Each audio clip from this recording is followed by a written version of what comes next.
This video is brought to you by Miniature Market. Thousands of board games, miniatures, and paints, discount prices at miniaturemarket.com.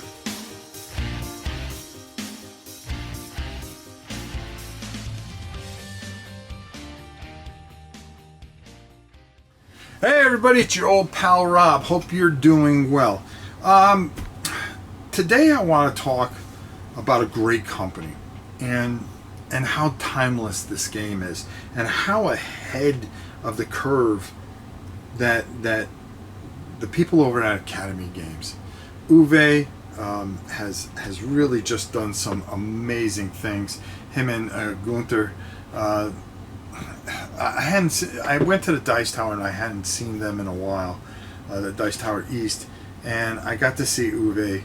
I haven't seen him since before COVID. Like I said, I haven't gone anywhere. I've been pretty sick, but I'm doing a lot better now.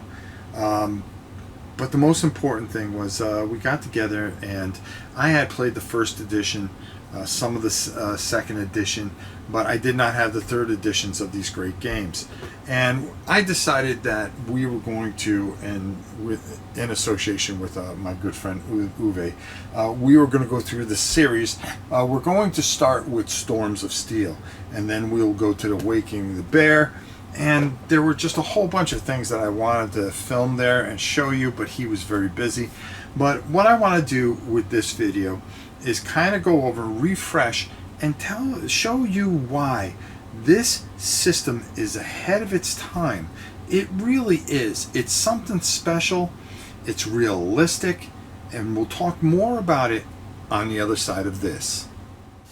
So what I have set up here is the very first scenario, and it's a great little training scenario where what's going to happen, and the way everything is spelled out is just absolutely beautiful in these books. This is called a Courier Satchel. You've probably seen it a few times, but I always feel that this is a great thing to do for beginning players. The Germans are going to be trying to stop the satchel from and control the documents that are trying to get to the Russian headquarters. So you're going to have a setup here where everything is kind of set up, and then the Germans are going to come in on round one and round two, and they're going to try to come in, and what they're going to try to do is squeeze in, get the satchel that is going to come in on round two. Pretty basic thing, but what we're here to do is really kind of talk about how this whole system works, okay? And why this is so ahead of its time, and why this dice is so important. The neat thing about it is that you are going to take turns, and you're going to move a unit, and then your opponent is going to move a unit. You're going to have these things called caps, which are action points. You're going to be using these during a turn to help coincide the cost of moving a unit, but not so fast, okay? There is a cost for everything, and you have a chance of the unit being spent. Now, you're thinking, well, I've got all these points, how am I going to do that if I can move all these guys? Well, when you start moving these guys, if you go to move them again, it's going to be an additional cost, and even moving them originally can cost you. So for instance here, and we're going to take a look, I think I'm going to show you on the card, which would be a lot better here. Yes. Okay, this is your move cost, which is in the red, okay? Over here is your attack cost, okay? That is what it's going to cost you in action points, okay? Now, when you do that, after you move, you're going to see if that unit is spent, okay? If not, you're going to be all right. So for instance, if we decided to do a move, and we moved, all right, and we changed our face of direction, we're going to have to roll this red die. It's a 2. It's going to cost us to go. Well, we rolled over that, so we're okay. It's a 6. That's fine. What we're going to do is we're going to put a stress marker on that particular unit, okay? That's to notify that we have already done. Your opponent will go, and then when it comes back to you, maybe you have a shot or something. Maybe you have a unit that's right here, and you're saying, boy, I got a real clean shot at him. So I'm going to use my attack cost.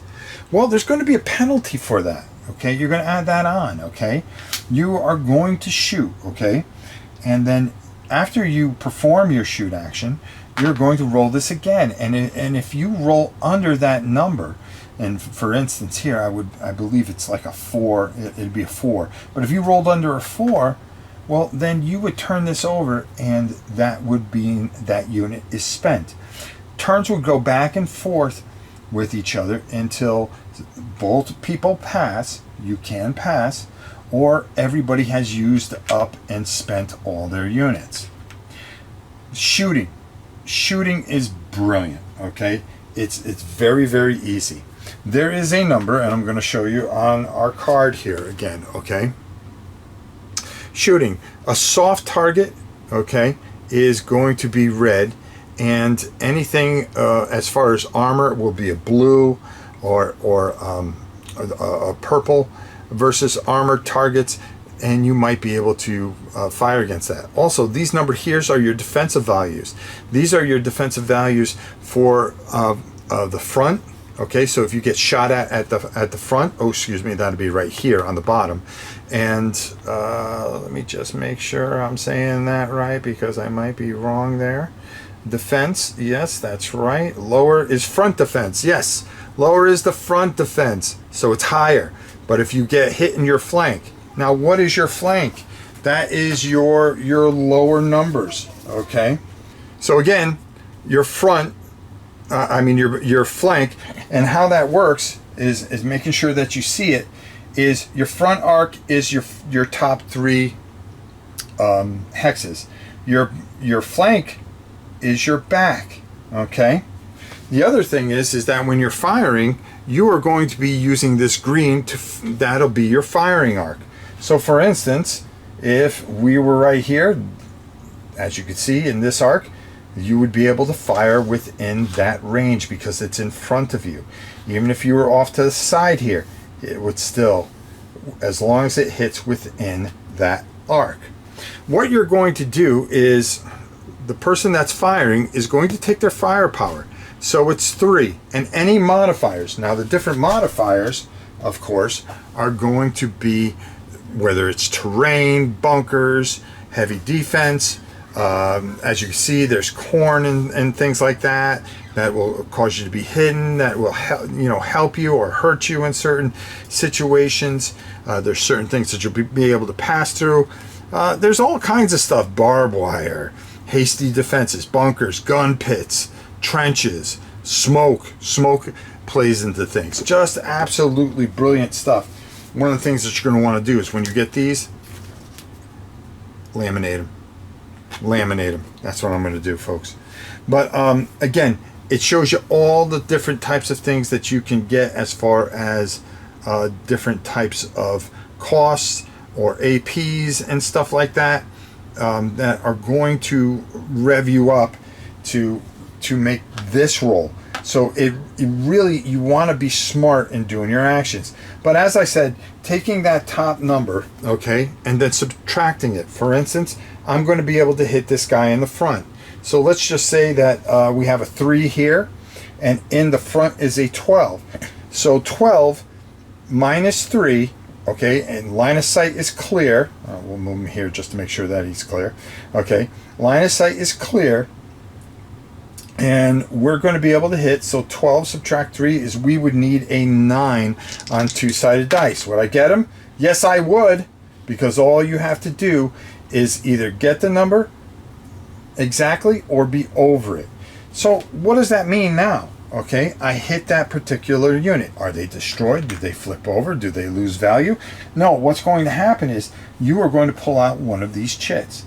Okay, and as you can see, this causes this unit to be stunned. Okay, so now they are stunned.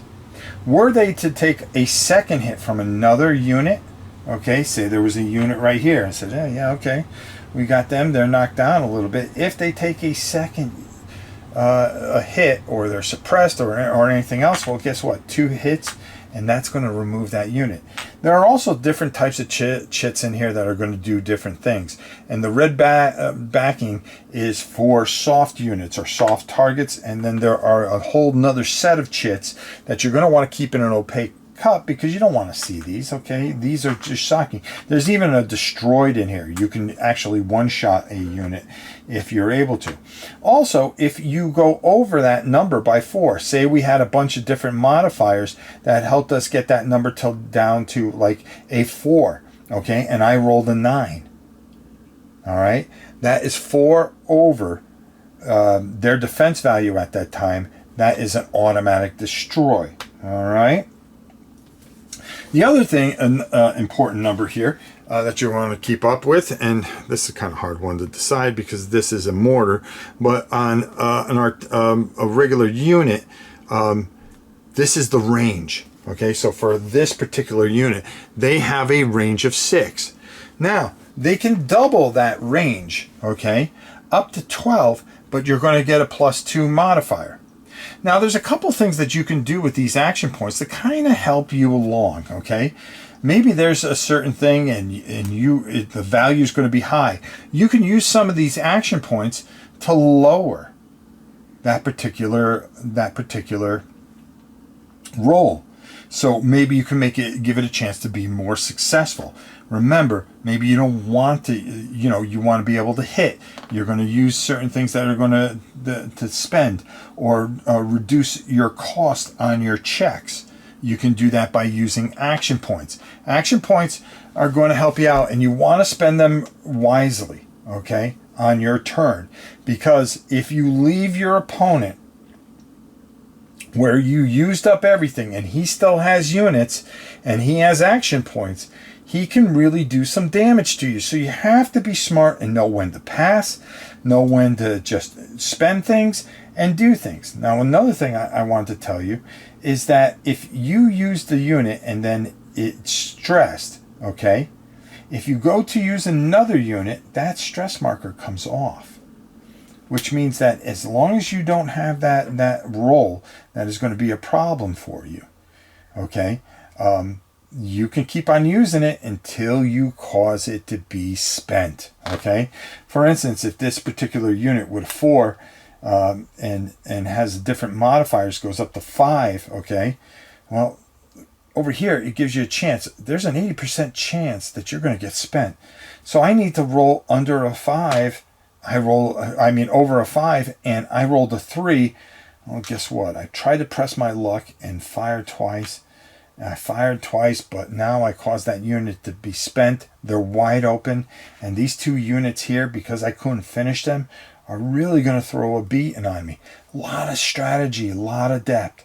The victory points are done. Every time you remove a unit, you're going to get a victory point. And when say they have 2 victory points, well, guess what? All of a sudden, the Germans get a victory point. Well, that's going to reduce that down again. And then the Germans get another victory point. Well, now that flips over. Now they're up at 1. Okay, maybe the Germans get a couple in a row. And then all of a sudden, the Russians get a couple. That'll bring things back a little bit, okay? So that's how victory points work, and whoever has the most victory points after certain allotted terms or conditions of the game will be declared the winner. But being strategic, smart, the realism, and we haven't even gotten into cards that can give you all kinds of different bonuses.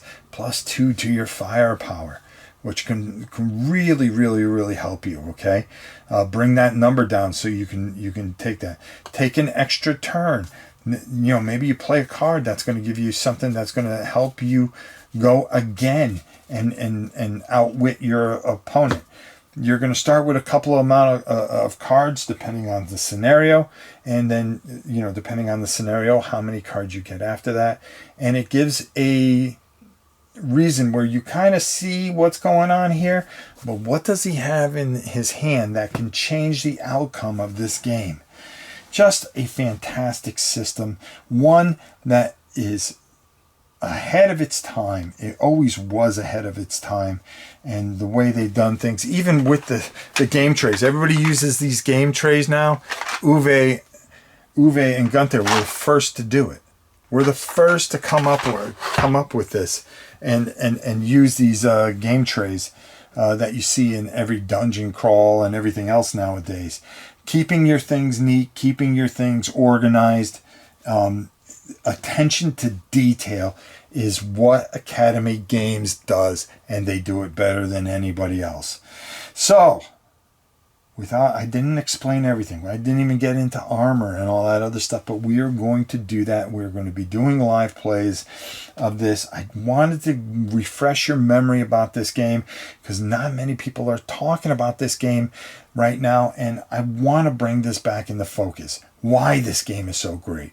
And I want to show you why it is so great and what it does and how it does things. And there's only one way to do that, and to bring this to you live and have some fun with it and really showcase it for the greatness that it is. So we're going to start with Storms and Steel, and we're going to work our way through and just have a great time. Let's go up and get my final thoughts on Conflict of Heroes, Storm of Steel. Now the thing was to give you a really good overview of this fantastic game. And I wanted to start with Storms of Steel. Now my plan is to do live plays and play through the scenarios and build to a crescendo that we kind of get some of the bigger battles going, and we can do them in parts. These like the first scenario here with the satchel. We're going to do that live. We're going to do it all in one sitting. But Storms of Steel is something special. And the Conflict of Heroes series, which, we'll be tackling Awakening the Bear. We're going to be attacking Guadalcanal. And some of the other things from this fantastic company of brilliant minds. Because the realism is very, very deep in these games. It's a funny thing. You shoot at somebody and, everybody thinks that they just, we got shot at, we're going to charge forward. No. If you could, and I'll never forget Uwe saying this, that if you could hide behind a tin can, you would try to hide behind a kid. You would drop and try to hide behind that tin can once you started seeing bullets flying by your head. And it's very, very, very, very true. There is a natural reaction to react to situations. This little red die does it, as you saw. The counters are beautiful. The smoothness of play is fantastic, as you're going to see. And especially when we start playing these scenarios. Right now, like I said, I just wanted to talk through things a little bit, give you a good feel for how things work, and really just give you some background on this fantastic company ran by fantastic people who believe in realism. They put their heart and passion in everything they do, and they have the full weight of anything I can do to help them in any way, because I believe in what they believe in. Making good, realistic experiences. Things that make you think. Okay, not some video game, but realism. That not only helps the average, everyday person understand, why we should never ever have to go to war again because of the stress and what people go through, but to kind of train people to look at things outside the box. This isn't video games, okay? This is real life stuff, and how you deal in these situations are an attest to what these games do. How they teach you to look outside that box. Not in that little narrow area of a first-person shooter, okay? But to look, to see your surroundings and how you're going to react to them. And that's what these fantastic games do. And they continue to push forward and create more and more stuff that it just absolutely hits more realism as they go. A fantastic company ran by fantastic people. And I can't tell you enough how great these games are. So until next time, when we're going to start really marching along on these series, starting with Storms of Steel, it's your old pal Rob. We'll see you soon, everybody.